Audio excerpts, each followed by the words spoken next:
யாழ்ப்பாணம் போதனா மருத்துவமனையில் கண் நோயியல் பிரிவுக்கு தென் பகுதிகளுக்கு வழங்கப்படும் வசதிகளை பெற்றுக் கொடுக்க வேண்டும் என்று கோரிக்கை விடுக்கப்பட்டுள்ளது. தென் பகுதியிலிருந்து யாழ்ப்பாணம் போதனா மருத்துவமனைக்கு கண் நோய் தொடர்பில் சிகிச்சைகளுக்கு செல்லும் நோயாளர்களால் ஜனாதிபதிக்கு இந்த விடயம் தொடர்பில் கோரிக்கை கடிதம் ஒன்று அனுப்பப்பட்டுள்ளதாக செய்திகள் வெளியாகியுள்ளது.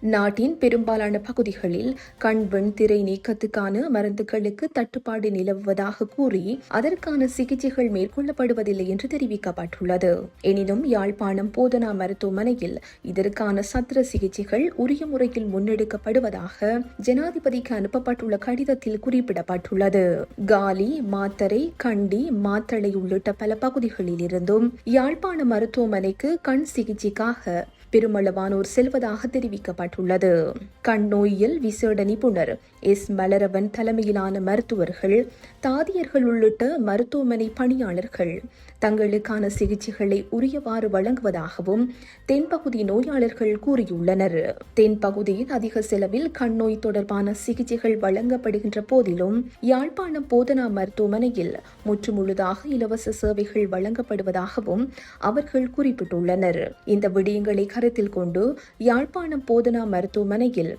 கண் நோய் சிகிச்சை பிரிவுக்கு தேவையான மேலதிக வசதிகளை வழங்குவதற்கு அரசாங்கம் நடவடிக்கை எடுக்க வேண்டும் என்றும் கோரிக்கை விடுக்கப்பட்டுள்ளது.